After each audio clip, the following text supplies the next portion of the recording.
The front door slammed against the wall a little after midnight.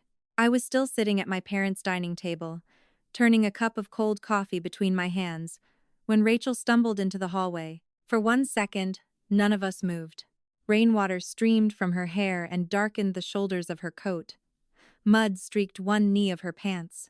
One sleeve had a rusty smear across it, and there was blood along the side of her hand where the skin had been scraped raw. Mom's cup slipped from her fingers and hit the saucer. "Rachel?" My sister looked at the three of us. Her mouth opened. Nothing came out. Dad reached her first. "What happened?" Rachel's teeth were chattering so hard I could hear them from the dining room. "I hit something." Dad stopped. "What do you mean, something?" Rachel's eyes moved to me, and then away. "A man." The old clock over the kitchen doorway clicked once. Mom whispered, "Oh my God." Dad grabbed a towel from the counter and wrapped it around Rachel's shoulders. Mom took her bloody hand and started dabbing at it with another towel, as if that tiny scrape were the emergency we needed to solve. I stood. "Were you hurt?" Rachel shook her head. "Then whose blood is that?" "I don't know." The words came out too quickly. Dad looked toward the front window. "Where's the SUV?" "In the driveway." "Did anyone see you?" Rachel stared at him. I felt something shift inside me. Not because of what he had asked. Because of what he hadn't. He hadn't asked whether the man was alive. "Rachel," I said, "did you call 911? She pressed both hands over her face. I panicked. "That isn't an answer." "Mara." Mom's voice sharpened. "Not now." Rachel started crying. Then the story came out in fragments. Dad's SUV. The road near Millbrook. Rain thick enough to blur the windshield. Her phone lighting up. A bicycle. Brakes. A sound she said she couldn't get out of her head. Then driving. Driving all the way back to my parents' house. "I think he was still moving," Rachel whispered. My stomach turned. "You left him there?" "I told you, I panicked." Dad pulled the curtain aside and stared toward the driveway. He stayed there for several seconds. When he turned back around, something in his expression had changed. The panic was still there, but something colder had moved in beside it. "What time did Mara leave dinner?" I frowned. "What?" Dad looked at Mom, instead of me. "She came in from the airport this afternoon. Nobody knows exactly when she went back to the hotel." Mom's eyes lifted to mine. That was the first moment I understood the conversation had changed. They were no longer asking what Rachel had done. They were asking where I had been. "Dad." He held up one hand. "Just think for a second." "No. You rented a car." "Yes." "You were here tonight." "Yes."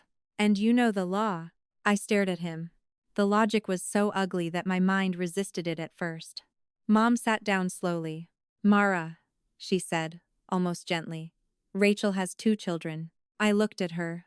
"She has patients depending on her," Mom continued. "If this becomes criminal, a man may be dead." "I know that." "No, I don't think you do." Dad stepped away from the window. "You know how the system works better than Rachel does." There it was. Not an accusation. Not yet. A calculation. Rachel had children. Rachel had patients. Rachel had a career they understood. And I was the daughter who lived 3,000 miles away, worked somewhere in the court system in Washington, had no children, and had spent most of my adult life being told I was the one who could handle things. The dependable one. The practical one. The one who would be fine. Mom reached toward the legal pad beside the phone. Dad asked which rental company I had used. I didn't answer. He asked what time I had returned to the hotel. Still nothing. And while Rachel sat trembling beneath one of Mom's towels, I realized my parents were already beginning to build a version of the night where I had been driving instead. By 1:30 in the morning, there was a typed confession on the dining table. That was the part I would keep returning to later. Not because of what it said. Because of how quickly it existed. Mom pushed it toward me with a black pen resting across the first page. Dad stood behind her chair. Rachel had changed into one of Mom's old sweaters. Her wet clothes were somewhere upstairs. Her scraped hand had been bandaged. No one had bandaged what they were asking me to do. Dad tapped the signature line. "Take the charge for your sister." I looked down. The statement said I had borrowed Robert Porter's SUV after dinner, driven toward my hotel, become distracted for a moment, struck a cyclist, and panicked. It was written in calm, complete sentences. Too calm. Too complete. I read the second paragraph again. A momentary lapse in judgment. The phrase tugged at something in my memory. I couldn't place it. Dad mistook my silence for hesitation. Rachel has patience, he said. 2 kids. You do appeals and court paperwork. You know judges. You know how the system works. I looked up. You think that makes this easier? It gives you options. What options? You know how cases get reduced. You know what gets negotiated. You know people. He said it with the confidence of a man who had spent decades believing proximity to knowledge was the same thing as understanding it. A fatal hit and run was not something I could absorb. A criminal conviction could destroy everything I had built. My license, my position, my reputation, my freedom. The fact that my father did not know the exact title of my job did not make his request less monstrous. It made it worse. He was willing to trade a life he had never bothered to understand. You don't even know what I do, I said. Dad's mouth tightened. I know you know the law. That's the point. Mom leaned closer. Your father isn't saying this won't hurt you. What a comfort. He's saying you have a better chance of surviving it. Rachel finally looked at me. Just sign it, please. Her voice was small enough that for one dangerous second, she sounded like the little sister I had spent half my childhood rescuing. Then I didn't move. Her face changed. You always do this. Do what? Act like you're better than us. I almost laughed. A man was dead. My parents had written me into the driver's seat. And Rachel still needed the problem to be my attitude. Mom pushed the pen another inch toward me. I picked up my phone instead. Dad stiffened. What are you doing? I photographed the first page. Then the second. Then the third. Mom reached for the papers. I put my palm over them. I'm making sure I remember exactly what you asked me to sign. Mara. I finished taking the photos. Dad's voice dropped. You are making this bigger than it needs to be. I set the confession back on the table. It stopped being small when somebody died. Rachel flinched. Mom whispered, Don't say it like that. Like what? Like she meant to kill someone. I didn't say she did. You're treating her like a criminal. No, I'm refusing to become one. The silence after that felt different. They had expected fear. Maybe bargaining. Probably guilt.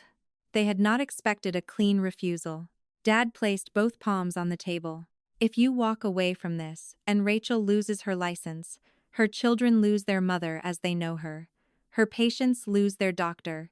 Her whole life goes down because you wouldn't help. I looked at him. What happens to my life? He hesitated. Just long enough. Then he said, You'll recover. That hurt more than if he had shouted. Not because I believed him. Because he did. The arithmetic was complete in his head. Rachel's life contained patients, children, a husband, a clinic, a house. Mine contained things he had never bothered to count. I stood. No. Mom's face hardened. Mara, sit down. No. You don't make a decision like this in the middle of the night. You already did. I picked up my purse. Rachel whispered my name. I turned toward her. For 1 second, I wanted her to say the thing that would have changed everything. Tell them to stop. Tell them she had been driving. Tell them my life was not hers to spend. Instead, she said, Please don't do this to me. My hand tightened around the strap of my purse. I'm not the one who did this to you. Dad followed me to the front door. Rain rattled against the porch roof. If you walk out, he said, you're choosing yourself over all of us. I opened the door. The sentence should have stopped me. For most of my life, it would have. Instead, something heavy inside me finally settled into place. Yes, I said. Tonight I am. I stepped into the rain. By the time I reached my rental car, my hands were shaking. I sat behind the wheel without starting the engine. My fingers were curled around something sharp enough to leave an imprint in my palm. The spare key to my parents' house. Dad had given it to me almost 20 years earlier. You're the one we can count on in an emergency. At the time, I had heard love. Now I heard a job description. When Mom had shoulder surgery 6 years earlier, Rachel had promised to stay for the first week of recovery. She lasted 2 days. I changed a flight, canceled a conference, and slept on my parents' sofa for 8 nights. When Dad got tangled in an insurance dispute after retirement, he called me on a Saturday morning. I spent the weekend reading documents, while Rachel posted beach pictures from Charleston. 3 years earlier, when I called Mom to tell her I had been elevated to the State Court of Appeals, she had said, "That's wonderful, honey." Then, without taking a breath, "Since I have you, could you look at a contract Rachel's clinic sent her?" My promotion lasted 11 seconds. Rachel's problem took 40 minutes. I had told myself I didn't care. That was one of the lies competent daughters tell themselves because admitting they want to be seen feels more humiliating than being overlooked. The rain ran down the windshield. I looked at the key again. Reliable. Strong. Independent. Every compliment had come with an assignment attached. I put the key back on the ring and started the car. I was halfway to the hotel when my phone lit up with a local news alert. Cyclist struck in late-night collision near Millbrook Road. I pulled into an empty gas station and opened it. The victim's name had been released. Thomas Avery, 58, guidance counselor at a local high school, volunteer with a youth bicycle safety program. He had died at the hospital. There was a photograph beneath the headline, "Funais." A man with gray at his temples, standing beside a group of teenagers holding bicycle helmets. I stared at it longer than I should have. Until then, the night had been filled with Rachel. Rachel's career. Rachel's children. Rachel's future. My parents had turned one dead man into an obstacle in the path of the daughter they preferred. Thomas Avery's face broke that spell. I closed the article. Then I called the hotel. The night manager answered after 3 rings. "This is Mara Ellison in room 614. I need to ask you to preserve several records associated with my stay." There was a pause. "What kind of records, ma'am?" "My room key entry logs, room service transaction records, and any lobby or elevator footage covering tonight between 9:30 and midnight." Another pause. "Is there a problem?" "There may be a legal matter where my location becomes relevant. I am not asking you to release anything to me tonight. I'm asking that the routine records not be deleted or overwritten." His tone changed. "I'll need to speak to security." "That's fine. Can I ask what happened?" "No." It was the first answer that came easily all night. He took my information and promised to send written confirmation that the preservation request had been logged. When I reached the hotel, the email was waiting. I saved it in 2 places. Only then did I go upstairs. The room looked exactly as I had left it. A room service tray sat outside my door from the coffee and soup I had ordered earlier. The sight of it almost made me laugh. My parents had spent the last 2 hours inventing a world in which I had been behind the wheel of Dad's SUV. Meanwhile, a bowl of tomato soup might become part of proving I had never left the 6th floor. I locked the door. Then I made the call I had been dreading. Just as Lena Shaw answered on the 5th ring. "Mara, I'm sorry. You don't call me at 2:40 in the morning to apologize. What happened?" I sat on the edge of the bed. "My sister may be under investigation for a fatal traffic collision in North Carolina." Silence. Then, "Maybe. She told me she hit a cyclist. He died tonight." "Okay." My parents asked me to sign a statement saying I was driving. Lena was quiet for several seconds. "Did you?" "No." "Did you give anyone the impression you might?" "No." "Good." I closed my eyes. "I need to know what I have to disclose." Her voice became precise. Not alarmed. Not soothing. Professional. Exactly what I needed. "First, you don't use anyone at the court to contact local law enforcement." "I won't." "You don't ask staff to research the case." "I won't." "You preserve every contact involving your name, your title, or the incident." "I already photographed the statement and asked the hotel to preserve my records." "Good. And you notify the appropriate administrative contact here before somebody else does it for you." "I know." Lena waited. Then she asked, "What do you want to do?" It was such a simple question that I almost didn't understand it. Nobody at my parents' house had asked what I wanted. They had asked what I could survive. What Rachel needed. What the family required. Not what I wanted. I looked at the photographs of the confession on my screen. Tell the truth before they build a version around me. Then start there. Before I went to bed, I sent the disclosure. Minimal. Factual. A family member had reported involvement in a fatal traffic incident in another state. My family had attempted to involve my name in a false account. I had refused. I had preserved relevant communications. I would not use my office or professional relationships to influence any investigation. When I finally turned off the lamp, dawn was already thinning the darkness outside the curtains. I slept for 93 minutes. Over the next day, I answered only the calls I needed to answer. The police had located Dad's SUV. Investigators were asking questions. My parents sent 8 messages. Mom's began with, "Please come home so we can talk like a family." Dad's ended with, "You are making a mistake you cannot undo." Rachel sent nothing. I did not respond to any of them. Instead, I organized my own timeline. When I had left my parents' house earlier in the evening, when I had entered my hotel, when room service arrived, when Rachel appeared at my parents' door, when the confession was placed in front of me, when I photographed it, when I requested preservation, when I notified Washington. I didn't know yet which details would matter. That was not the point. In my work, memory was not evidence merely because it felt vivid. Time had to be anchored. Sources had to be separated. What I knew, what I had been told, what I could prove. 48 hours after Rachel came through my parents' door soaked in rain, I walked into the police station.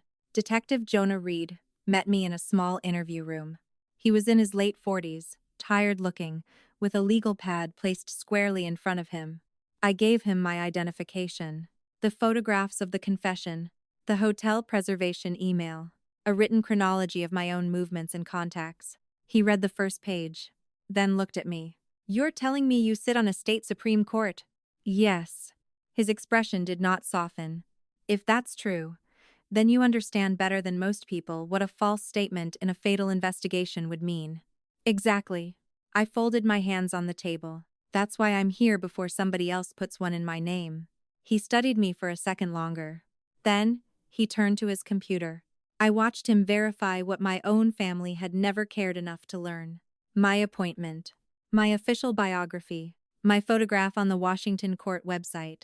My name, Mara Ellison, Justice. Reed's eyebrows rose almost imperceptibly. He stood. "Your Honor." "Not here." He stopped. "I'm not in your jurisdiction," I said. "I'm not here in any official capacity." "Here. I'm Mara Ellison." He gave one short nod. "That title doesn't change my questions anyway." "Good. And Washington gives you no authority here." "I'm not asking it to." For the first time that morning, something close to approval crossed his face. Then it disappeared. "Your hotel records will have to be independently obtained and verified." "Of course. And what your family gave you doesn't prove who was driving." "I know. It proves they gave you a statement." "Yes. Nothing more yet." "Then follow what it proves." The interview lasted almost 2 hours. When I walked outside, sunlight hit me so hard I had to stop beneath the awning. My phone vibrated. 17 missed calls. Not from Dad. Not from Mom. Aunts. Cousins. 2 people I had not spoken to in years. I almost ignored all of them. Then, Aunt Susan called again. I answered. "Mara, thank God." "Hi, Aunt Susan. What are you doing?" I closed my eyes. "What do you mean?" "Your father told us everything." My hand tightened around the phone. "When?" "Last night." "Exactly when?" "What? What time did Dad call you?" She hesitated. "I don't know. Around 11:30? Maybe a little before." I opened my chronology. Rachel had walked through my parents' front door after midnight. The confession had been placed in front of me, well after 1. My father had called Susan before either of those things. "What did he tell you?" Susan lowered her voice. "He said there had been an accident and you were driving. He said Rachel was trying to keep the family together and you were panicking." Traffic moved past the station in a steady wash of sound. I heard every word. But all I could see was the dining table. The black pen. Dad's finger tapping the signature line. "Take the charge for your sister." I had believed that was the beginning. It wasn't. Dad hadn't asked me to become the driver. He had already introduced me as one. Aunt Susan was still talking when I lowered the phone and stared at the time I had written beside her name. 11:23. Rachel had not come through my parents' front door until after midnight. For a few seconds, the traffic outside the station became background noise. A delivery truck hissed at the curb. Someone laughed across the street. My aunt kept saying my name through the speaker, but I was looking at a line on a yellow legal pad that had just changed the shape of the night. Who else did Dad call? I asked. Susan stopped. Mara, I don't want to get in the middle of this. You're already in it. I'm not asking what you think happened. I'm asking who Dad called. A sigh traveled through the phone. Beth called me after he did. Your Uncle Jim knew too. How did Beth hear? I assumed your mother. Assumed. I circled the word rather than writing it down as fact. What exactly did Dad say to you? Another pause. That there had been an accident. That you'd taken his SUV. That Rachel was trying to keep everyone calm. And did he say he'd spoken to me? No. Did he say I admitted driving? Susan's breathing changed. No. That mattered. Thank you. Mara, wait. My thumb hovered over the screen. Your mother said Rachel could lose everything. The sentence had become so familiar that it almost sounded rehearsed. Did Mom tell you that directly? Yes. When? This morning. I added the time Susan gave me. Then came the part I already knew would hurt. She said Rachel has more to lose. The pen stopped in my hand. Those exact words? Pretty much. Thank you, Aunt Susan. Mara, she's your sister. I know who she is. That's not what I meant. I know that too. I ended the call. 3 more voicemails waited. Cousin Beth had left one at 7:14. Uncle Jim at 7:29. A woman from my mother's church, whose number I had not saved, had called twice. I listened without responding. Rachel has children. Rachel has patience. Rachel could lose her license. Rachel has more to lose. Different voices. Same argument. By the time I reached my rental car, I had stopped hearing concern and started hearing structure. Someone had given them a story. Not necessarily word for word. My parents were not running a campaign office. They didn't need one. All they had to do was repeat the same moral equation often enough for everyone else to carry it forward. Rachel's life had more visible dependence. Therefore, Rachel's life mattered more. Therefore, my refusal was not self-protection. It was selfishness. I sat behind the wheel and opened a blank document on my phone. Name. Time. Who contacted whom? Exact wording where I remembered it. What was direct knowledge? What was second-hand? What remained assumption? The habit came from years of reading records where 3 witnesses could describe the same 5 minutes and accidentally turn them into 3 different events. Memory was persuasive because it felt complete. It rarely was. By noon, 17 missed calls had become a timeline, and the timeline was beginning to tell a story my parents had never intended me to see. Dad had called Susan before Rachel reached the house. Mom had contacted at least 2 relatives before I was asked to sign anything. By sunrise, half the people calling me already believed I had been driving. I typed one message into the extended group chat. I was not driving. I was asked to say I was. I will not discuss an active investigation through group messages or family gossip. My thumb hovered over send. An old instinct urged me to soften it. Please understand. I know everyone is scared. I love Rachel. I'm sorry this is happening. Every extra sentence would become something someone could argue with. So I deleted nothing and added nothing. Send. Then I muted the chat. My phone became quiet enough that I could hear my own breathing. That should have felt like relief. Instead, guilt arrived almost immediately. It always did. For years, silence from my relatives meant I had failed to fix something fast enough. The quiet now felt less like peace than a room where I had forgotten an alarm was going off. I drove back to the hotel anyway. Rachel was waiting in the lobby. She stood when she saw me. Someone had cleaned the scrape on her hand properly. Her hair was tied back. She wore jeans and a cream sweater, and if I had passed her without knowing what had happened, I might have thought she was simply tired. The dark circles beneath her eyes told the truth her clothes did not. We need to talk. Do you have a lawyer? Her expression tightened. No. Why not? Dad said not yet. I stopped walking. What does Dad have to do with whether you get legal advice? He thinks once lawyers get involved, everything gets documented. That is generally one of the benefits. Mara. What? She glanced toward the front desk. Can we not do this here? I led her toward a corner of the lobby where 2 empty chairs faced a tall window. Rachel sat first. Mom thinks you can still help. No. You don't even know what I was going to ask. That's why the answer is no. Her lips pressed together. For a moment, neither of us spoke. Then, she said, I never asked Dad to call everybody. Did you tell him to stop? Her gaze dropped to her bandaged hand. That's not the same thing. No, it isn't. You think I wanted any of this? I think you came home after hitting a man, and before sunrise my name was being passed around as the driver. I was out of my mind. So was Dad? He was trying to protect me. The answer came so naturally that I almost missed what mattered. Not fix the truth. Not help her face what she had done. Protect her. From what? Rachel stared at me. You know from what? No, say it. Her jaw tightened. My license. My work. My kids seeing my name everywhere. Prison, maybe. Everything. And what happens if I sign? You know the system. There it was again. I leaned back. What exactly do you think I do for a living? You handle appeals. I used to. Rachel blinked. What does that mean? It means you don't know either. A flash of irritation crossed her face. You moved away. You barely tell us anything. That is not the defense you think it is. She looked toward the window. You always made it clear you didn't need us. The sentence landed in an old place. For years I had wondered whether my distance was something I had chosen or something I had adapted to. There was no time to answer that now. You said Mom and Dad told you not to call a lawyer. Dad said you'd know what to do before we turned this into something official. A man is dead. It became official before you reached the front door. Her eyes filled, but I did not move toward her. Not because I wanted her to suffer. Because comforting Rachel had always been the moment when the conversation changed from what she had done to how bad she felt about it. I am not your lawyer, I said. I am not your legal strategy. Get independent counsel. Her face hardened. You'd rather I talk to a stranger than my own sister? Yes.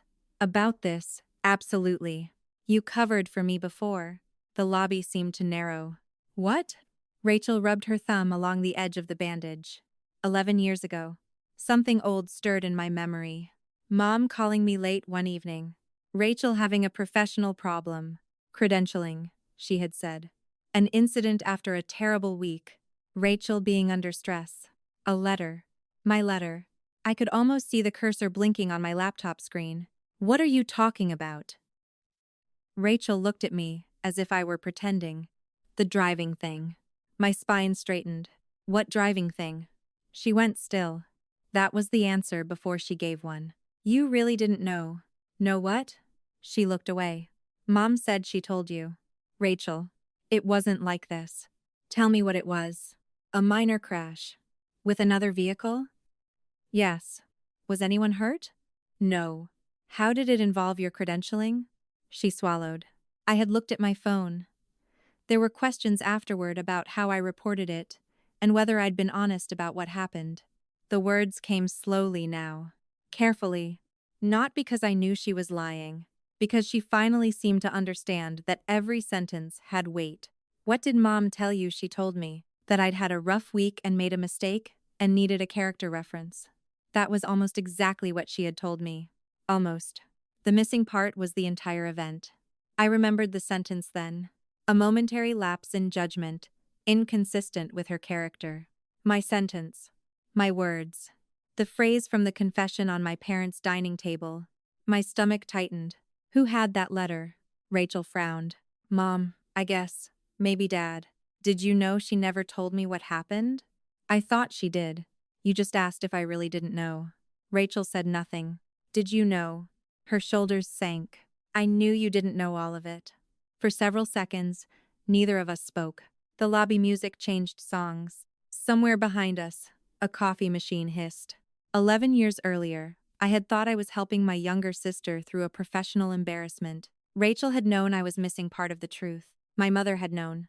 And whatever happened afterward had apparently taught all of them the same lesson. Mara's credibility was useful. Mara did not need the whole story. You said I covered for you, I said. You did. No. I vouched for you, based on what I was told. Does that difference really matter now? Yes. She shook her head. You always have to turn everything into exact wording.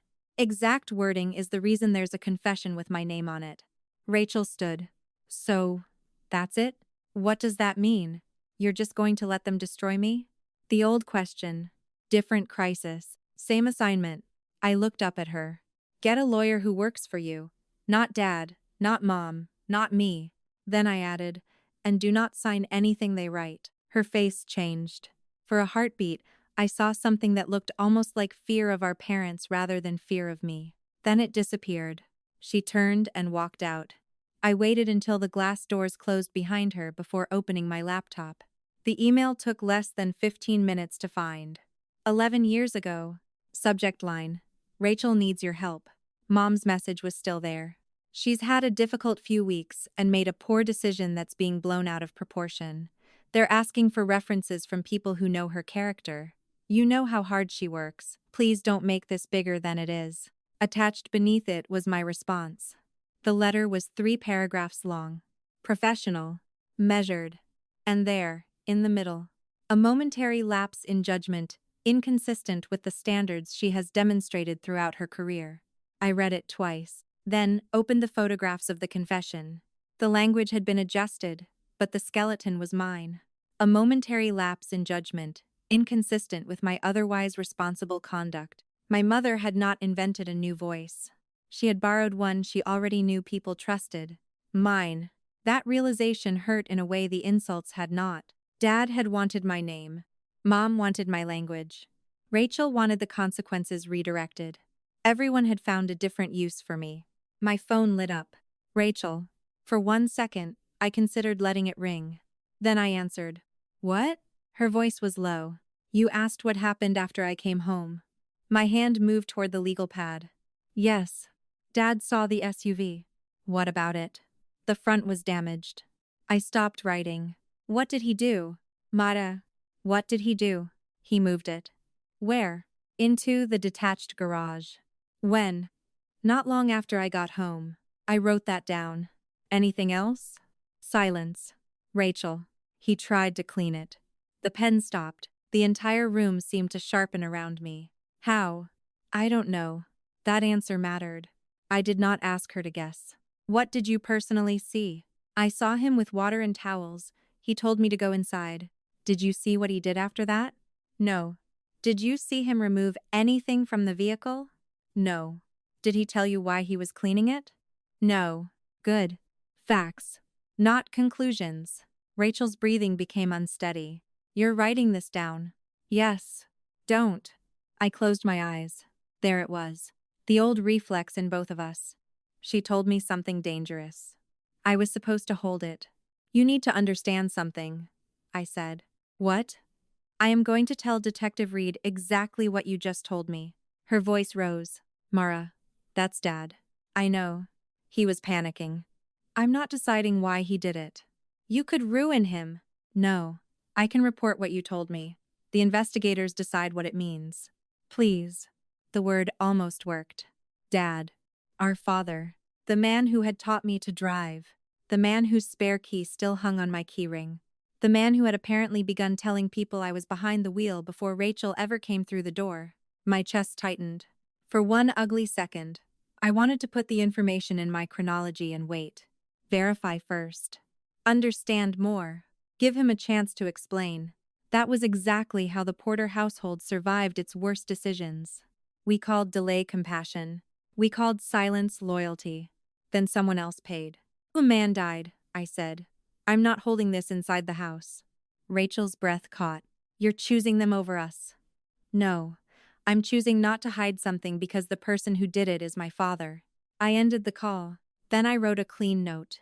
Rachel Porter stated that Robert Porter moved the SUV into the detached garage after she returned home, and that she personally observed him with water and towels near the front of the vehicle. She stated she did not personally observe what, if anything, was removed, and did not know his purpose beyond what she saw. Time. Date. Source. Unverified by me.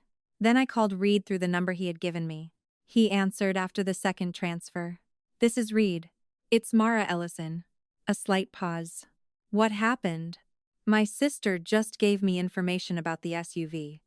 I need to pass it on. He listened without interrupting. When I finished, he asked only a few clarifying questions. What had Rachel personally seen? When had she called me? Had I asked her to investigate anything? No. Good, he said. Don't. I wasn't planning to. Don't go back to the property. Don't ask about the garage. Don't ask relatives to confirm it. If someone contacts you voluntarily, preserve the communication and tell us if it's relevant. Understood. We'll handle the vehicle. The sentence loosened something in my shoulders. Not because he had taken responsibility away from me. Because I had finally refused responsibility that was never mine. When the call ended, I sat with both hands flat on the desk. I had just given investigators information that could deepen the trouble around my father. There was no satisfaction in it. No sense of revenge. Only grief. And beneath the grief, something firmer. For the first time in my life, the truth had left the porterhouse before Dad could decide what everyone was allowed to call it. Mom called 20 minutes later. I almost sent it to voicemail. Then I remembered my decision to move everything to written communication. I answered only because I wanted to tell her that once. Mara. Mom. Rachel says you told the detective about the car. Yes. How could you do that to your father? The question was so predictable that it almost calmed me. How could Dad do whatever Rachel saw him doing? He was trying to help his daughter. So am I. You are destroying her. No. You always do this. You take one detail and make it sound terrible. What detail did I get wrong? She went quiet. I waited. Mara, Mom asked. Why are you acting like none of us matter to you? My eyes moved to the old email on the laptop. You wrote the confession, didn't you? A pause. No one person wrote it. That wasn't my question. We were all trying to make sense of what happened. Did you write it? Her breathing changed. Then she said, it was based on something truthful. I looked at the old letter. Something I wrote. Silence. You kept that letter. Mara. The one from 11 years ago. It was a good letter. You told me Rachel had a credentialing misunderstanding. She was under enormous pressure. You did not tell me she had been looking at her phone when she crashed. That incident had been handled. By whom? Mara. Stop interrogating me. There was a rustle on her end, paper moving. Then she said, almost impatiently, I even changed inconsistent with my character because it sounded too much like a recommendation letter. Every muscle in my body went still. She had corrected a phrase I had not mentioned. Not the idea. The wording. You changed it. Nothing. Mom? You are twisting what I said. No. I'm listening very carefully. Mara, this is exactly why nobody can talk to you anymore. I wrote the sentence down. Then I looked at the key on the table beside my laptop. Mom's voice softened. You still have a key to our house. I said nothing. You've had one for 20 years. Don't sit there acting like you're not part of this. For the first time, I heard the transaction inside the sentence. Access in exchange for service. Belonging in exchange for obedience. You're right, I said. She exhaled, perhaps thinking I had finally softened. Then I continued. I do have your key. That doesn't make me responsible for fixing what happens inside your house. Mara. From now on, text me. I'm not discussing the case by phone. You cannot put your own mother on some legal communication rule. I just did. I ended the call. My hands shook afterward. Boundaries were strange that way. The sentence itself could take 3 seconds. The body sometimes needed an hour to believe it. Late that afternoon, Eric called. Rachel's husband and I had never been close enough to fight. He was courteous at holidays, careful in group texts, usually the person carrying coats while everyone else argued. His name on my screen made me hesitate. Then I answered. Eric. Mara. He sounded exhausted. The kids know something's wrong. I'm sorry. They're seeing their grandfather's house on local news. Thomas Avery worked at a school across town. People know him. I closed my laptop. What are you asking me to do? Stop feeding this. The words were blunt enough that I appreciated them. I'm not feeding anything. Every time you talk to police, something else happens. Something else happened before I talked to police. You know what I mean. No, Eric. I need you to say what you mean. He exhaled. I want you to stop digging. I'm not digging. People are calling me because Dad told them I killed someone. Then correct that and stop. I corrected it. With police. Yes. That makes everything official. A dead man made it official. He was quiet. Then he said, Your parents thought you could help without this becoming some huge case. By confessing to a fatal crash? I didn't say it was smart. Did you know? About the confession. Yes. Not until later. That was all he gave me, and I had no basis to push further. Rachel needs independent counsel, I said. She called someone this afternoon. Relief came so quickly that I almost resented it. Good. Your mother isn't happy about it. That makes two of us who will survive disappointing her. Mara. What? Dad's handling the calls. Helen's trying to keep everyone from talking to reporters. Rachel's lawyer told her to stop discussing the crash with relatives. Then she should listen. You should too. I'm not discussing Rachel's crash. I'm protecting my own name. That distinction may matter to you. It matters to me because it's true. He went quiet again. When he spoke, his voice had lost some of its edge. I don't want my kids destroyed by this. Neither do I. Then help keep it contained. I looked at the chronology on my desk. Dad calling Susan. Mom contacting Beth. The confession. The old letter. Rachel's account of the SUV. My report to read. Contained. That word had done a lot of work in my childhood. Keep the argument contained. Keep Rachel's mistake contained. Keep Dad's temper contained. Keep Mom's embarrassment contained. Containment had always meant the same thing. Put the mess somewhere no outsider could see it. Usually inside me. I'm done containing things that belong to someone else, I said. Eric did not answer immediately. When he finally did, it was only, I have to go. The call ended. Evening settled over the hotel windows. I ordered dinner and opened the chronology again. This time, I added the vehicle information, clearly marked as something Rachel had told me and something I had reported immediately. Then I placed the calls in order. Dad's first call to Susan. Mom's first contact with Beth. Rachel arriving home. Dad moving the SUV. According to Rachel. The confession. My refusal. My hotel preservation request. My disclosure. The police interview. The pattern was no longer subtle.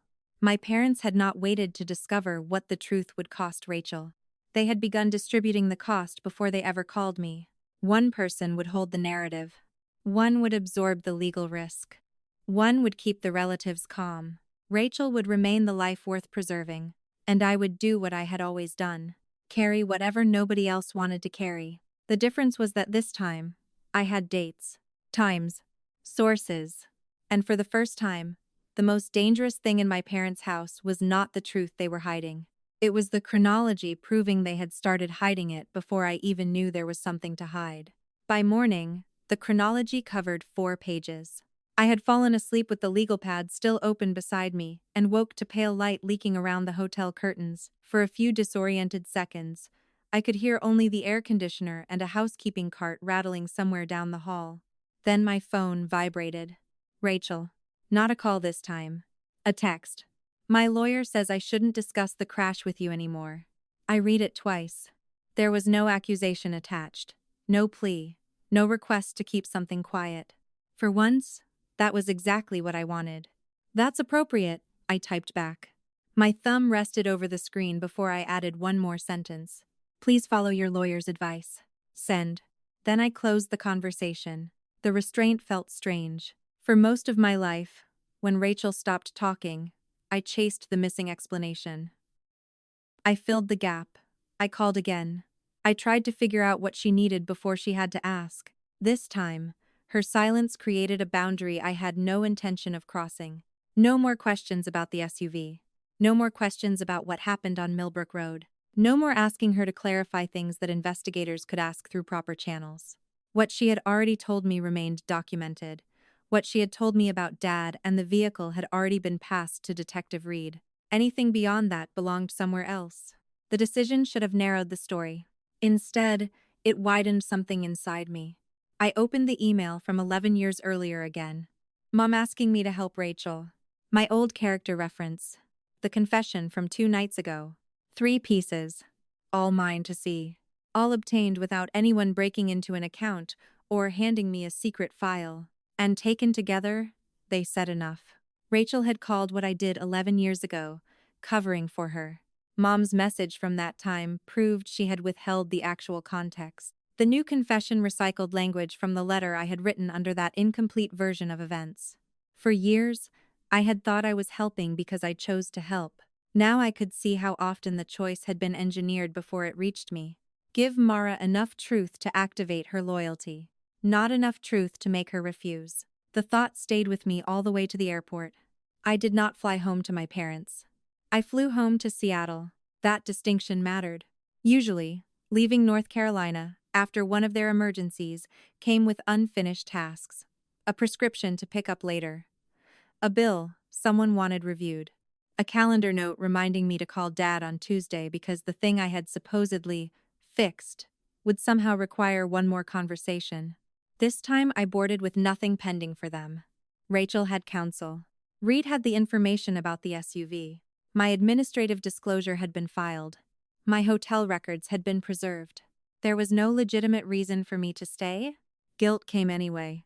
It sat beside me for the entire flight. At one point, somewhere above the middle of the country, I woke from a shallow sleep convinced I had forgotten something critical. My heart was racing before my mind caught up. Then I looked down at my hands. Empty. No file. No pen. No spare task waiting to be solved. The only thing I had forgotten was how unfamiliar it felt not to be responsible for everybody. Seattle greeted me with gray skies and damp pavement. At home, I rolled my suitcase into the bedroom and left it beside the dresser. My normal habit after North Carolina was to unpack only what I needed. The rest stayed inside. A blouse, a charger, a second pair of shoes.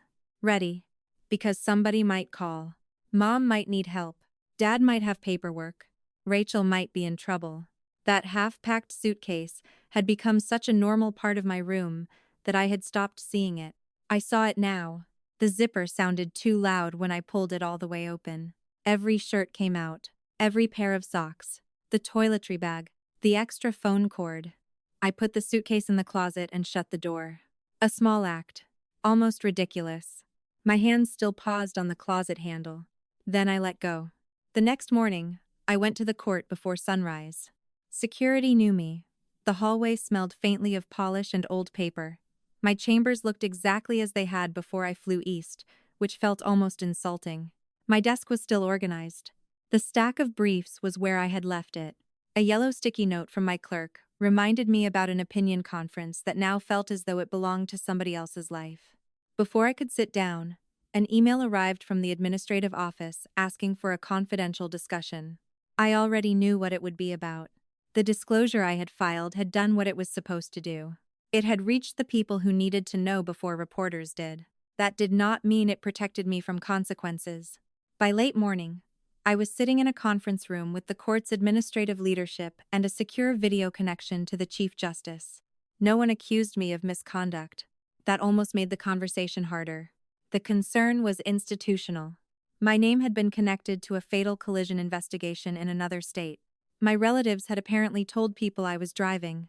The investigating agency had not yet completed verification of my hotel records. Even a false accusation could become a problem if litigants appeared before me while headlines questioned whether I was involved in a criminal investigation.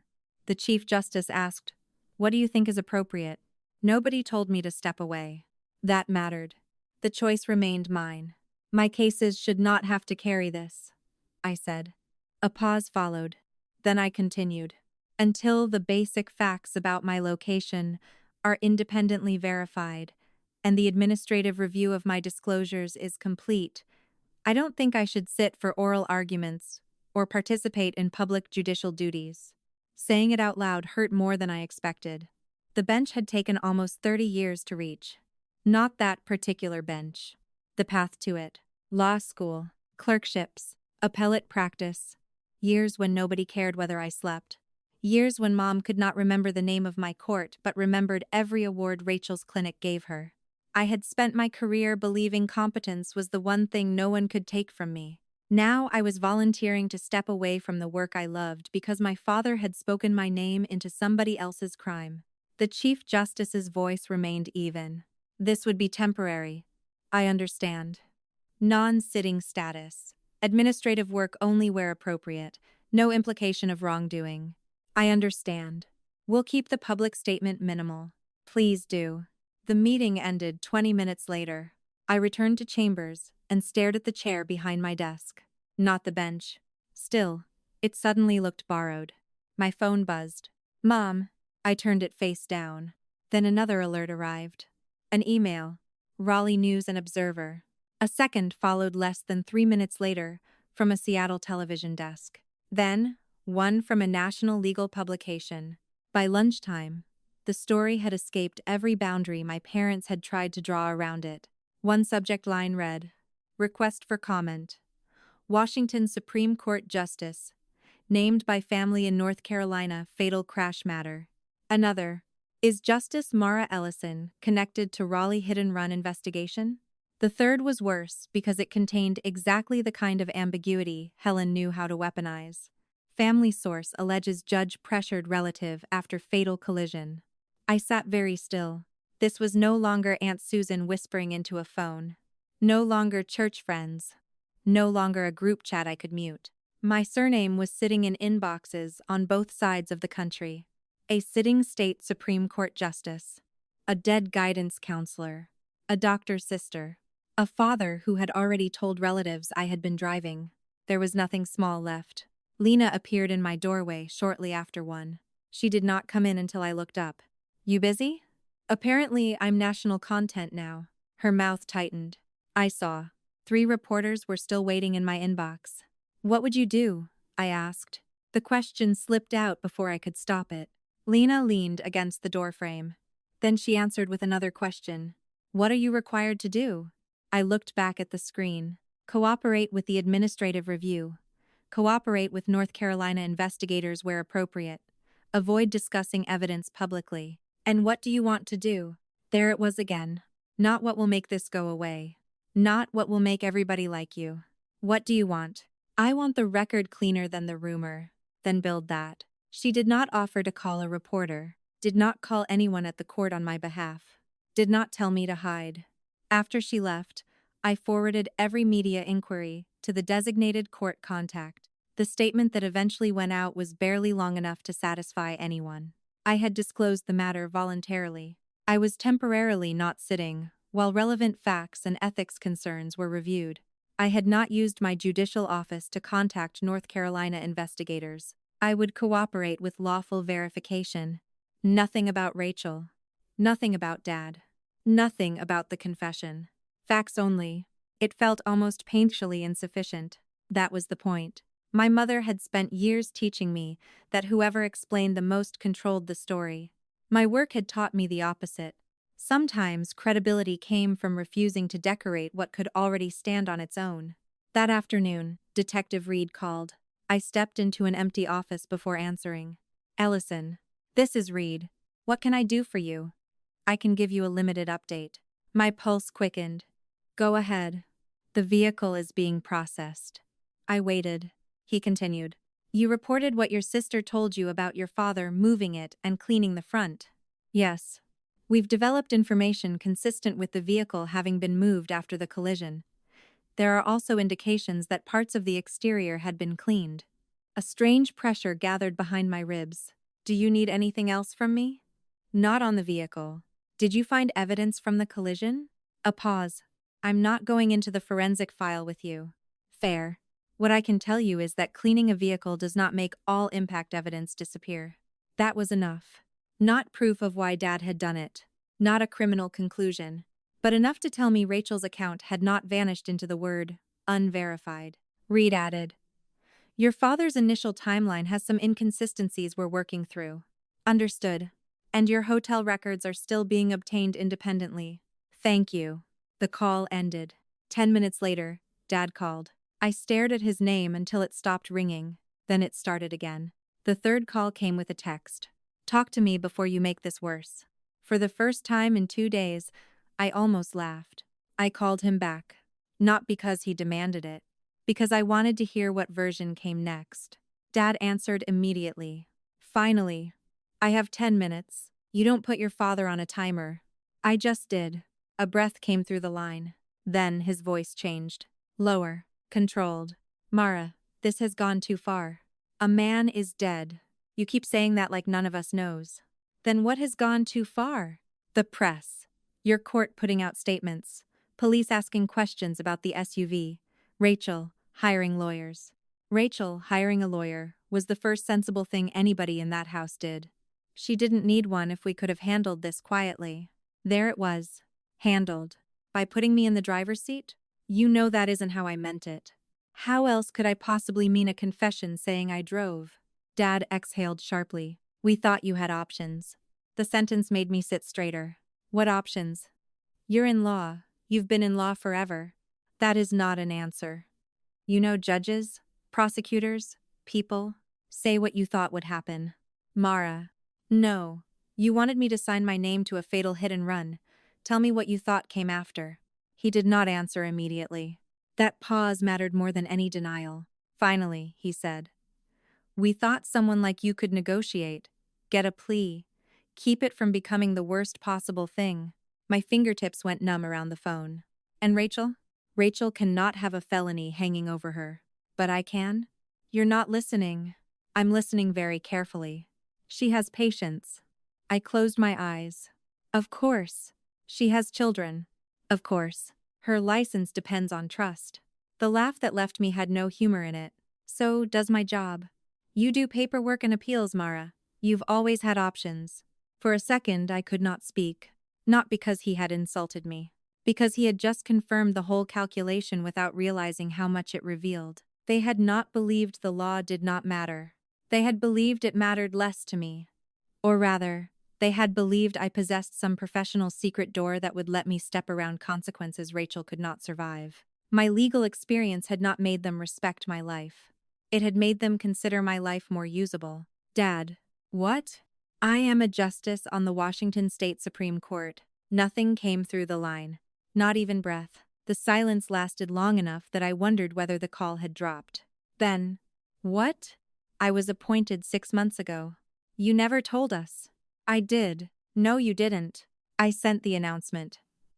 Mom replied with a thumbs up, and then asked whether I could review Rachel's employment agreement. Another silence. That doesn't change what happened. No.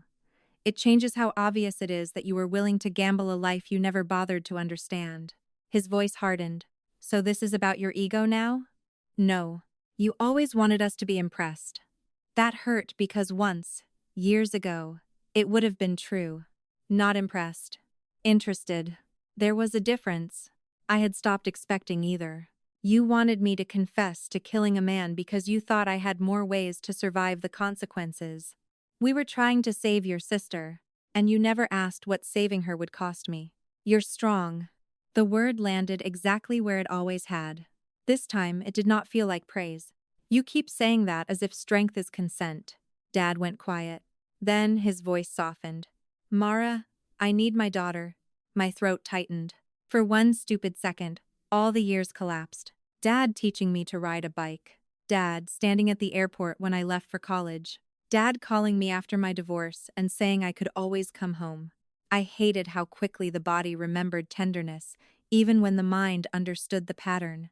Then he continued. Rachel needs you. The feeling vanished. Of course. Not me. My function. You have Rachel, I said. What does that mean? It means she has her own lawyer now. She has a husband. She has choices. For once, let her make them. You're abandoning her. No, I'm refusing to replace her. I ended the call before he could answer. My hand shook afterward. Not dramatically. Just enough that I had to set the phone down carefully. For most of the afternoon, I could not concentrate on anything longer than a page. Being temporarily off the bench had created empty hours, and empty hours had always made me dangerous to myself. Work was where I knew exactly what to do. Without it, every unanswered call felt like a task I was neglecting. At 6, Lena sent a message. Dinner? My thumb moved automatically. I may have to fly back. The sentence sat there. I looked at it. Why? No subpoena. No scheduled interview. No emergency involving me. No legitimate obligation waiting in North Carolina. Only habit. I deleted the words. Dinner sounds good. We met at a small place 3 blocks from my house. For the first 20 minutes, I kept checking my phone without opening it. Lena finally glanced at the screen. Do you need to answer something? No. Then why are you looking? I turned the phone face down. Muscle memory. She nodded. We talked about a novel she had abandoned halfway through because, in her words, the author clearly hated everyone in it. We talked about a trail east of the city I had meant to hike for 2 summers. At one point, I realized 10 full minutes had passed without Rachel's name entering my head. The realization produced guilt first, then relief, then guilt about the relief. I let all three exist. The next morning, the temporary gap in my work schedule stared at me from the calendar. Usually I would have filled it with something useful. Research, cleaning, checking on mom, fixing an issue nobody had assigned me. Instead, I reopened the registration page for a pottery class I had started years earlier and quit after 3 sessions because Dad had needed help sorting an insurance mess. One seat remained. My finger hovered over the button. An old voice said this was frivolous. Another said I should keep the weekend open in case North Carolina called. I clicked register. $48. Saturday mornings. No one needed rescuing there. That fact alone made it feel radical. Rachel called that evening. I almost let counsel be the boundary for both of us. Then I saw the text she sent immediately afterward. Please, not about the crash itself. I answered. What do you need? Her voice sounded smaller than usual. My lawyer said I shouldn't discuss facts of the case with you. Then don't. I'm not. I waited.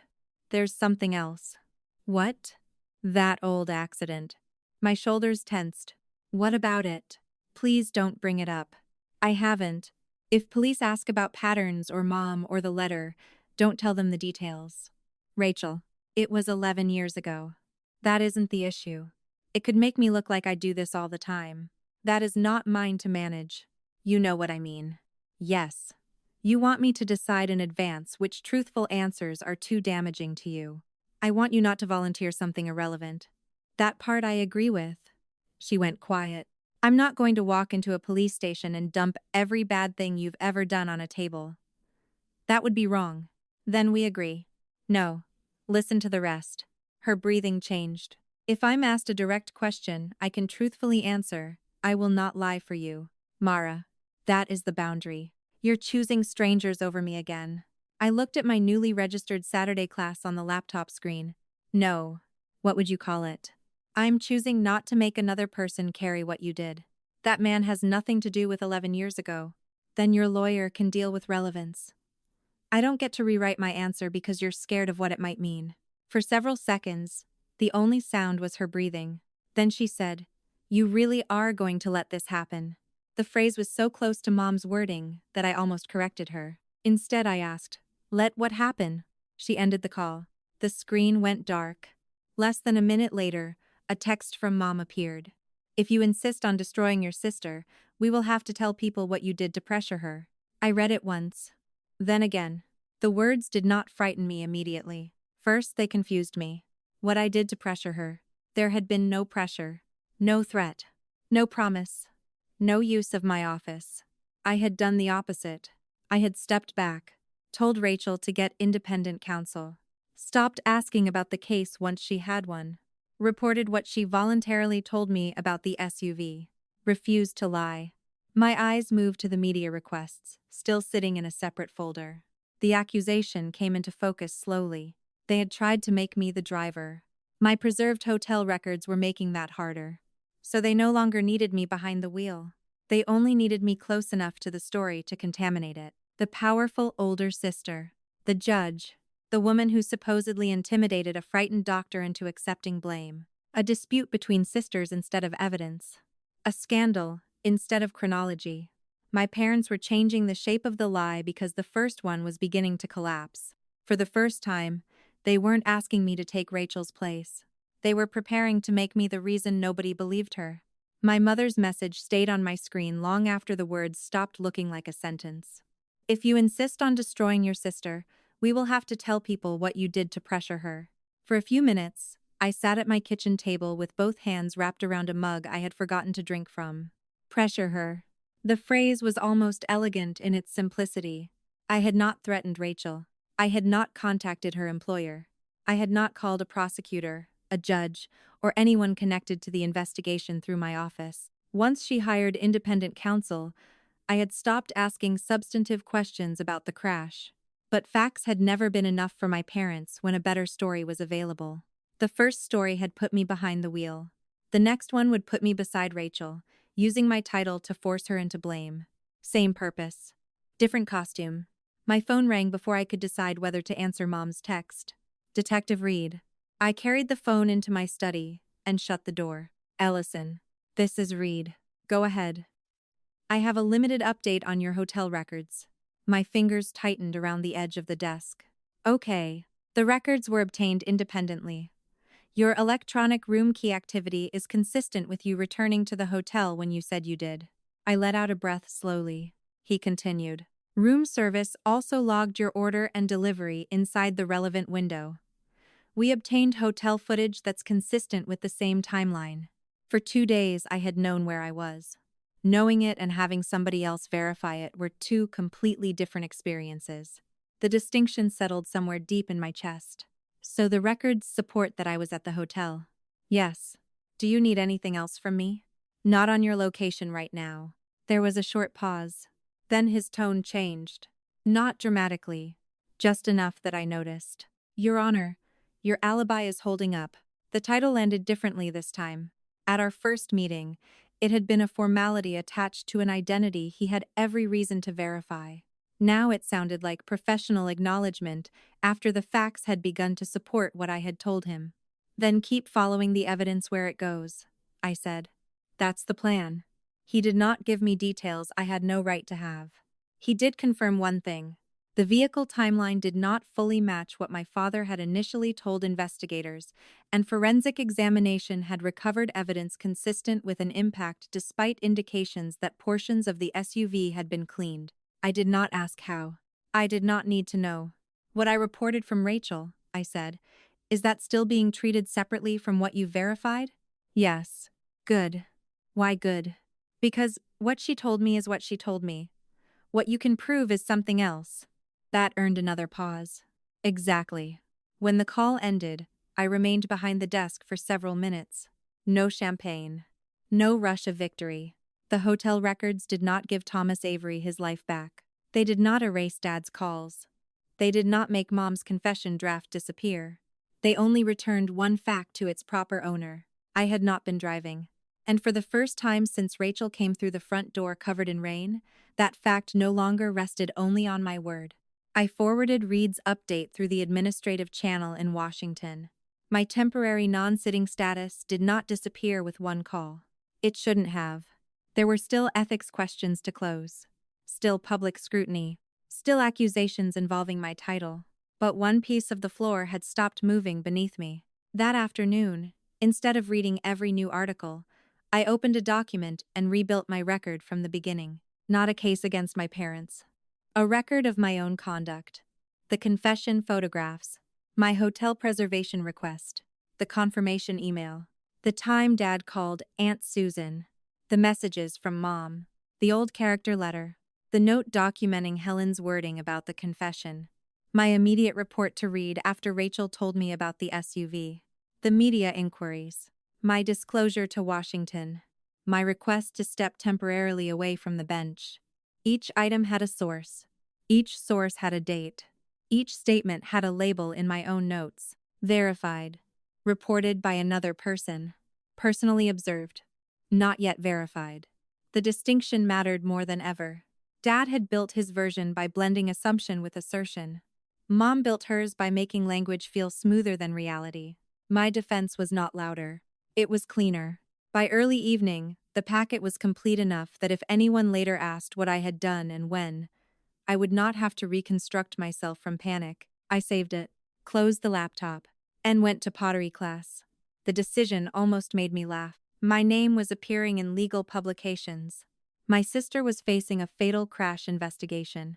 My father's statements about the SUV were under scrutiny, and I spent Saturday morning trying to center a collapsing lump of clay on a spinning wheel. The first bowl folded in on itself. So did the second. By the third, my hands had finally stopped fighting the movement. The instructor said, "You're trying to correct it too fast." I looked down at the clay. That sentence followed me home. My phone showed 2 missed calls from Eric. I called him back only after I showered and changed. Not because the calls were unimportant. Because they were not automatically more important than everything else. He answered immediately. Mara, what happened? You need to stop this from getting worse. I walked into the kitchen. That's a broad request. I'm serious. So am I. His breathing sounded uneven. Your parents are talking about having Rachel sign something. What kind of something? A statement. What does it say? That you used your position to pressure her. I leaned against the counter. Pressure her how? That you threatened her career. That you made her think you could influence what happened if she didn't accept blame. I never said anything like that. I know what I heard. That was the first useful distinction he had ever offered me. Not I know what happened. I know what I heard. Where did you hear it? At the house. Who was there? Your parents. Rachel. Me. Was Rachel's lawyer there? No. Did Rachel agree to sign it? I don't know. What do you mean you don't know? She didn't sign anything while I was there. That was all I could safely take from him. I did not ask what happened after he left. I did not ask him to spy. What made you call me? His answer came faster this time. Because this is getting insane. That isn't specific. I watched police take that SUV. I watched lawyers start calling. Reporters are outside the clinic.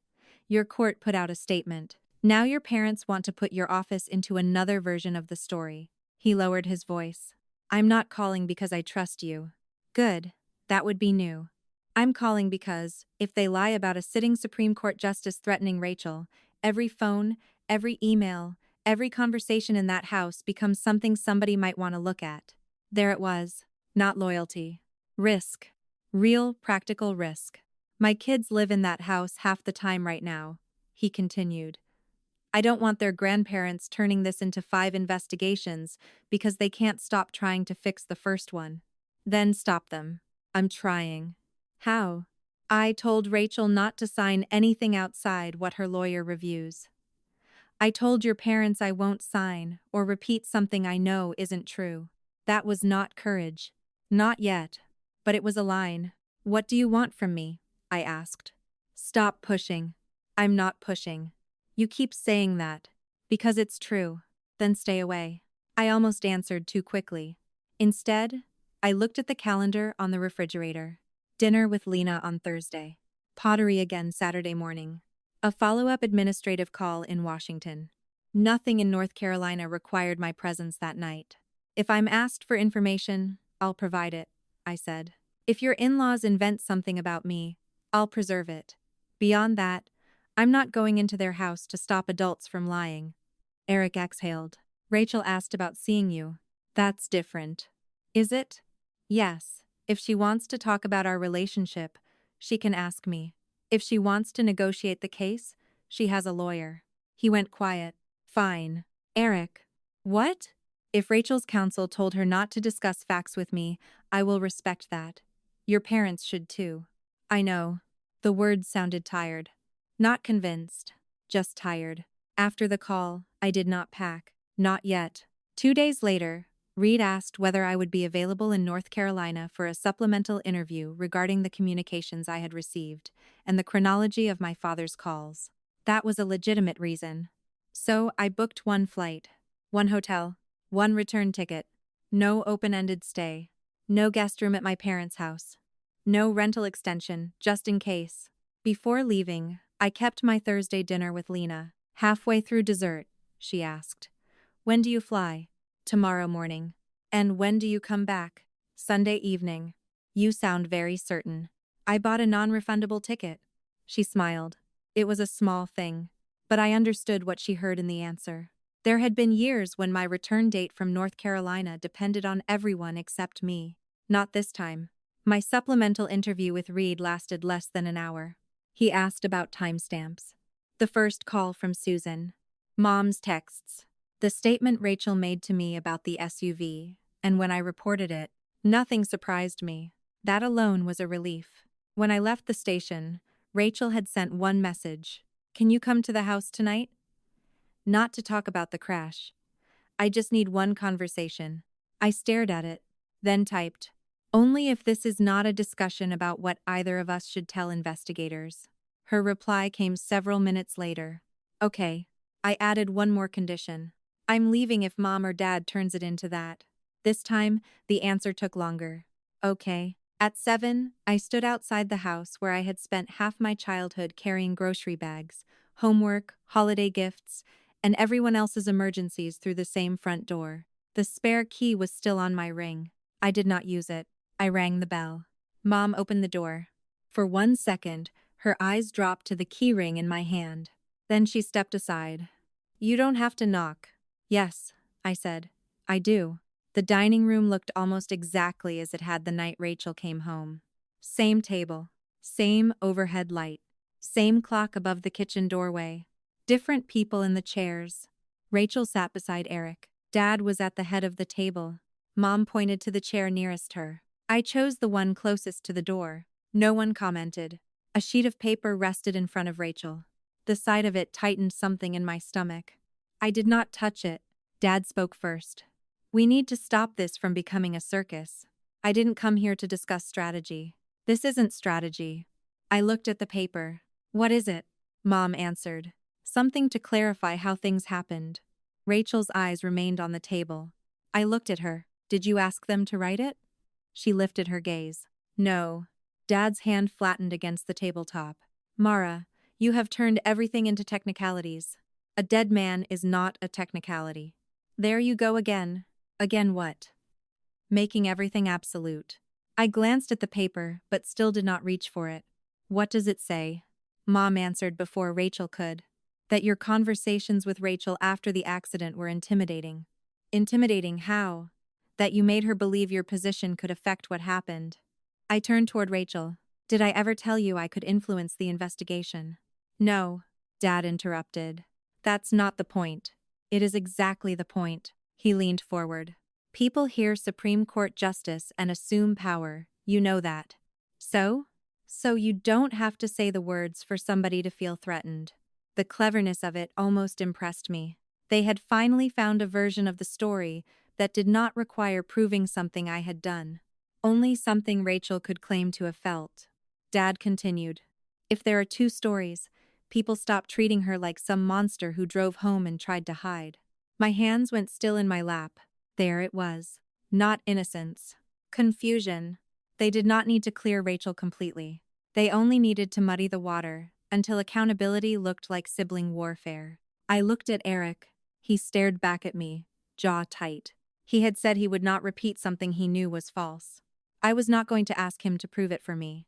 Mom said, "This can all calm down if everybody stops escalating." No. The word came out quietly. Dad frowned.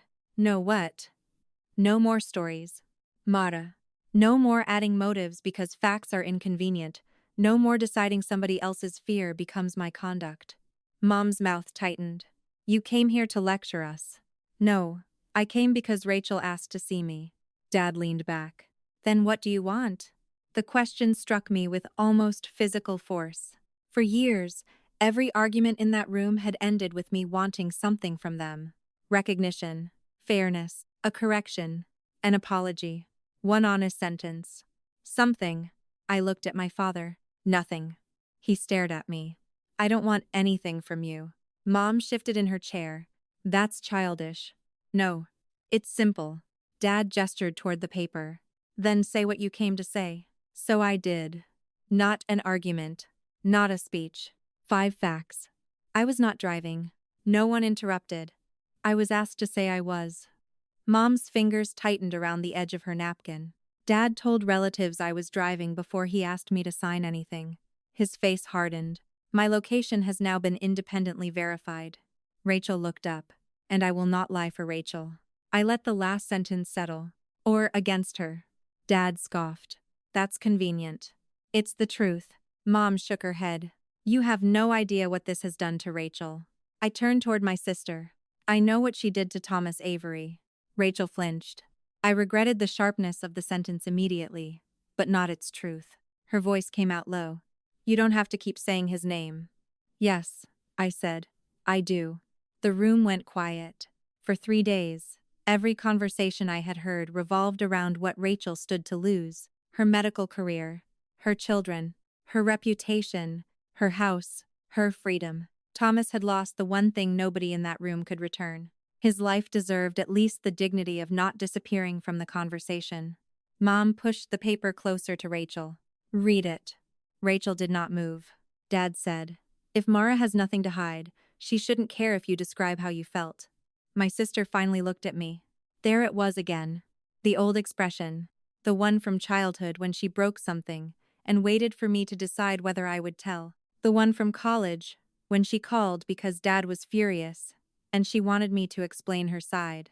The one from 11 years ago, when I wrote a letter based on half a story. The look that asked the same question every time. "Are you going to fix this?" Something in me released. Not broke. Released. "I'm not going to tell you what to do," I said. Dad slapped his palm lightly against the table. "Oh, please." I ignored him. Rachel's eyes stayed on mine. "I won't save you from what you did." Her face tightened. "But I also won't help them teach you that somebody else has to carry every consequence." Mom whispered, "Mara." I stood. Dad said, "Sit down." "No, you don't get to walk in here, tear your sister apart, and leave." I didn't tear her apart. You handed her to the police. I reported what she told me. You reported your own father. Yes. That word finally silenced him. Not because it was loud. Because it did not come wrapped in apology. I picked up my purse. Rachel looked at the paper. Mom touched her arm. "Sweetheart, this doesn't say you're innocent. It only explains the pressure you were under." I stopped near the doorway. Not to interfere.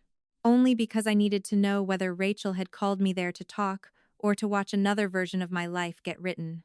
Dad's voice softened. "If you sign, at least people understand there were circumstances." Rachel's fingers moved toward the paper. My stomach twisted. Every instinct in me screamed to step back to the table. Tell her not to. Explain why. Save her from making one more mistake. Then I remembered what I had said. I would not decide for her. Rachel's hand stopped. She looked at Mom. Then Dad. Then at me. "Mara didn't threaten me." Mom blinked. "No one said threatened." "The statement does." Dad leaned forward. "It says pressured." "She didn't." His voice sharpened. "You're emotional." Rachel pushed the paper away. "She told me to get my own lawyer." Mom said, "That can still be pressure when somebody in her position says it." "No." For the first time all evening, Rachel's voice steadied. "She told me she wasn't my lawyer." Dad stood. "You are throwing away your entire life because your sister wants to prove a point." Rachel looked down at the paper again. Then she slid it across the table toward him. "Then let it be mine to ruin or repair." Nobody moved. I did not feel triumphant. The sentence did not make her innocent. It did not undo the crash. It did not erase the fact that she had allowed them to offer me up in her place. But for the first time I could remember, Rachel had been offered a way out that required somebody else to pay, and she had pushed it back. That was hers, not mine. I walked toward the front door. Dad followed. "Behind us." Mom said Rachel's name, but I did not turn around. Dad caught up to me in the hallway. "If you walk out now, don't expect this house to stay open to you." My hand went automatically to the key ring inside my purse. The spare key rested against my fingers. 20 years of emergencies. 20 years of being the person who could always get in. 20 years of mistaking access for belonging. I pulled the key out. Dad looked at it. For 1 second, I considered putting it in his hand. Then I closed my fingers around it. "Not yet. I'll return what belongs to you when I'm ready." His face changed. "You always have to make everything dramatic." I opened the door. "No. I just stopped letting you choose the timing." The night air felt cooler than I expected. I walked to my rental car without looking back. At the hotel, I locked the door, took off my shoes, and set the key from my parents' house on the dresser. For the first time, it looked like what it was, a small piece of metal. Nothing more. My phone vibrated. "Rachel." One message. I almost waited until morning. Then I opened it. "I told my lawyer I won't repeat their story." Rachel's message stayed open on my screen. "I told my lawyer I won't repeat their story." There were at least a dozen things I could have written back. "Thank you. Why now? Why didn't you stop them the first night? Do you understand what you almost let them do to me? Instead, I locked the phone and placed it beside the hotel lamp. One truthful choice did not erase everything that came before it. But it was still a truthful choice. For once, I did not feel responsible for rewarding it. The next morning, I flew back to Seattle. My return ticket had been booked for Sunday evening, and I used it exactly as planned. That felt more important than it should have. No emergency extension. No extra night because Mom was upset. No call to Dad asking whether they needed groceries, paperwork, explanations, or damage control. The suitcase came home with me. So did the spare key. For the first few weeks, very little happened in a way that made for dramatic headlines. That surprised me. After so much noise, I had expected consequences to arrive like a door being kicked open. They didn't. They arrived through notices. Administrative emails. Short updates from Detective Reed. A statement from Rachel's clinic announcing that she was on leave while legal and professional matters were reviewed. Public filings I read only when there was a reason to. News articles that became shorter as reporters moved on to newer stories. No one called me to announce that justice had arrived. It was slower than that. More ordinary. More believable. The investigation continued to separate what people had said from what could be verified. The hotel records remained consistent with my account. The confession photographs showed exactly what my parents had asked me to sign.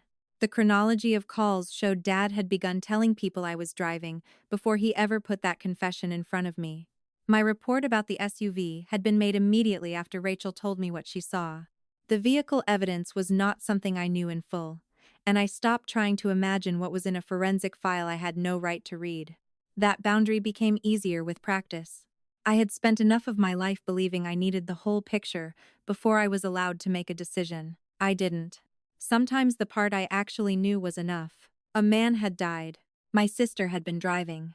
My parents had tried to give me her place in the story. I had refused. Everything after that belonged to the processes designed to handle it. A little over a month after I returned to Seattle, I received a call from the court's administrative office. The review of my disclosure and conduct had been completed. There was no evidence I had used my office to influence the North Carolina investigation, no improper contact, no attempt to obtain special treatment, no effort to hide the conflict. My temporary non-sitting status would end.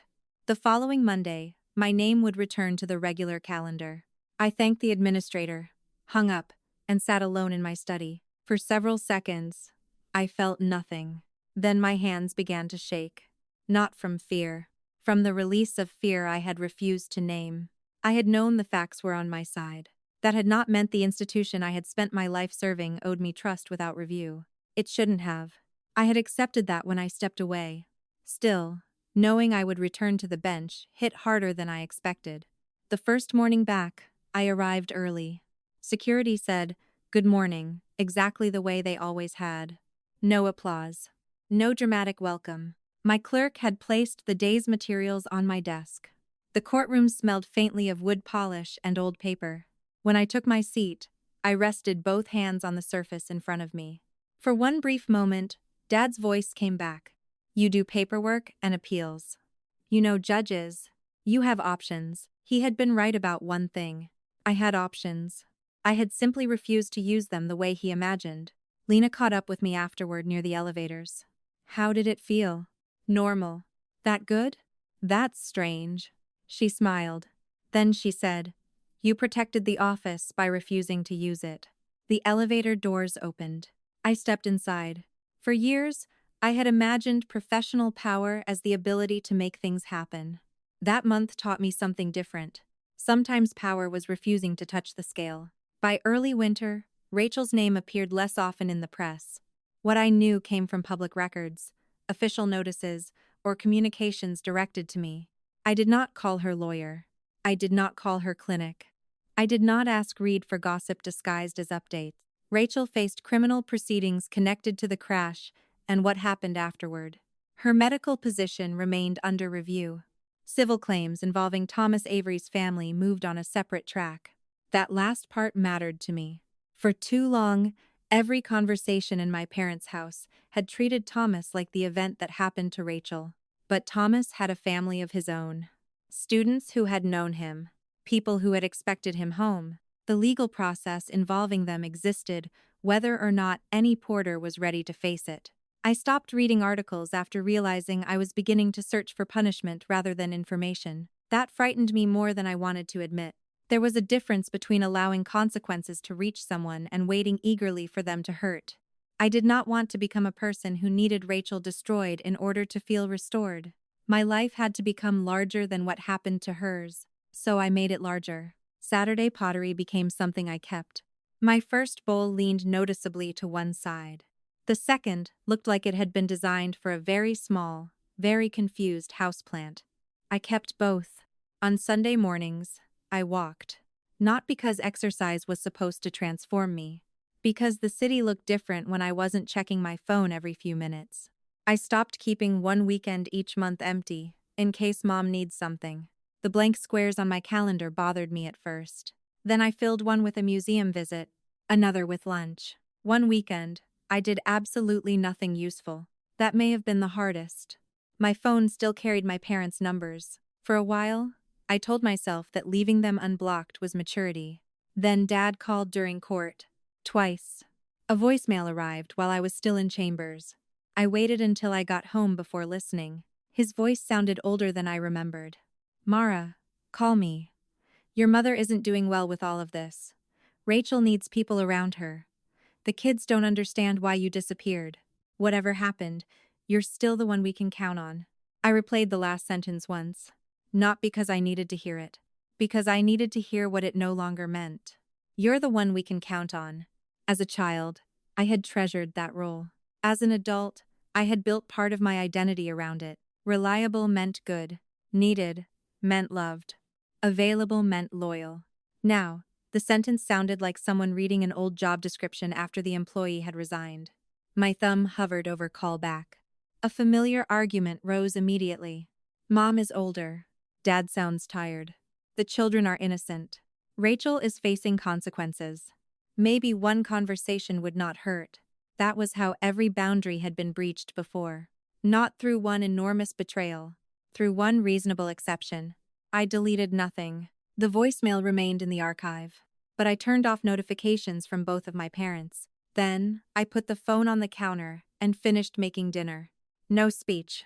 No announcement. No final warning. The boundary existed because I changed my behavior, not because they agreed with it. Helen's letter arrived 3 weeks later. Actual paper. My name, written in her careful handwriting across the envelope. For 2 days, I left it unopened on the entry table. The old Mara would have opened it in the hallway. The older habit was urgency. If Mom wrote, I responded. If Mom cried, I explained. If Mom was disappointed, I corrected myself. On the third evening, I made tea, sat at the kitchen table, and opened it. She began with my childhood nickname. That nearly worked. Then came the explanation. They had been terrified. Rachel's children needed her. The clinic depended on her. They had not known what else to do. They had never intended for me to be harmed. I stopped there. Never intended. The phrase irritated me more than an accusation would have. Intent had become my mother's favorite place to hide consequence. She continued. We knew you were strong. I almost laughed. Then, one sentence made me put the letter down. We also believed your legal connections meant you would have options. Rachel simply would not have. There it was. Written plainly. The arithmetic. Not ignorance of the law. Not the belief that a fatal crash was minor. They had known it could destroy a life. They had simply chosen the life they believed had more ways out. Mine. For several minutes, I watched steam curl from my tea. Something inside me had wanted this explanation. Not because I thought it would fix anything. Because unanswered cruelty tempts the person receiving it to keep searching for a hidden misunderstanding. Maybe they didn't realize. Maybe panic made them irrational. Maybe they thought the confession would never actually be used. Helen had finally removed that escape route. They had thought about consequences. They had assigned them. My career had seemed flexible because they had never bothered to understand it. My lack of children made my losses easier to discount. My competence made suffering look absorbable. My experience with law became one more resource they believed belonged to everyone. The explanation did not make me angrier. It made me calmer. They had finally explained the arithmetic.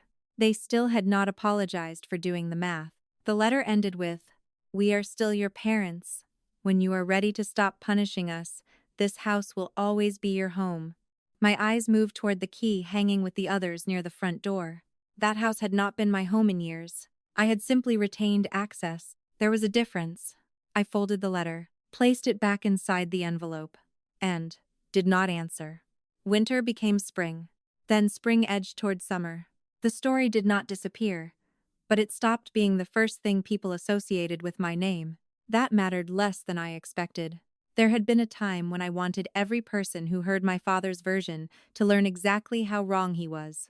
Some did. Some probably didn't. A few relatives sent awkward messages. "I'm sorry things got so out of control. I had no idea.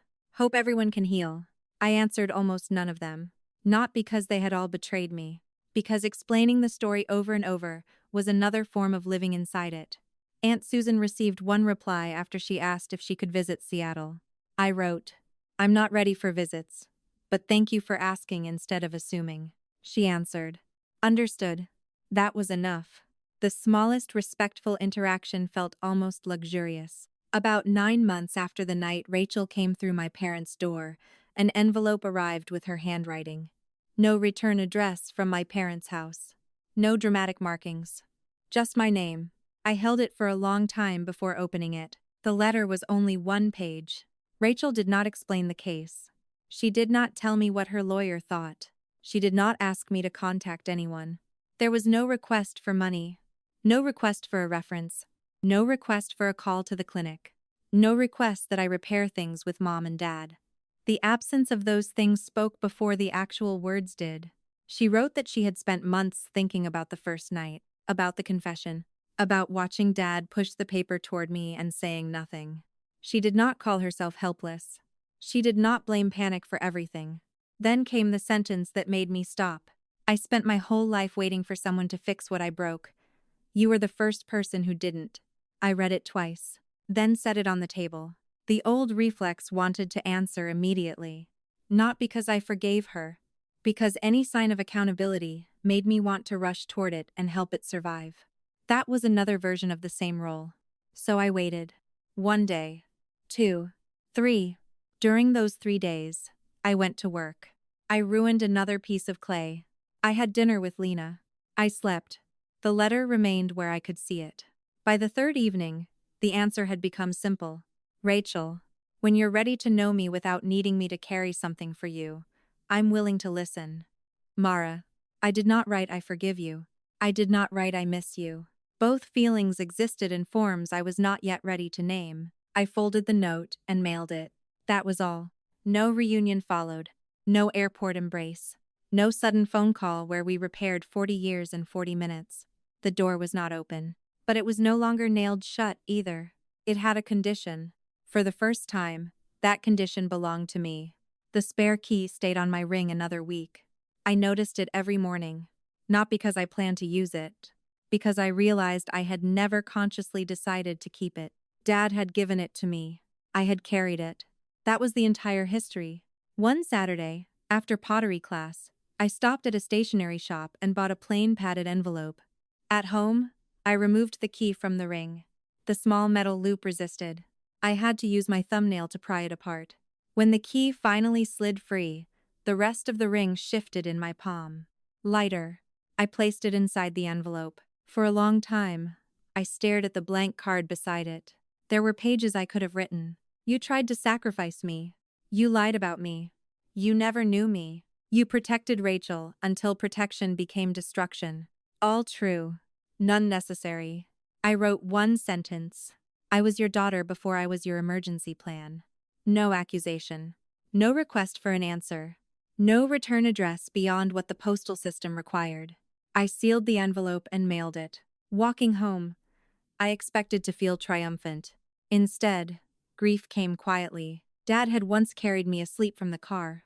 Mom had taught me to braid my hair. Rachel had slept in my room during thunderstorms when we were little. Those memories did not become fake because later choices hurt me. That was the difficult part.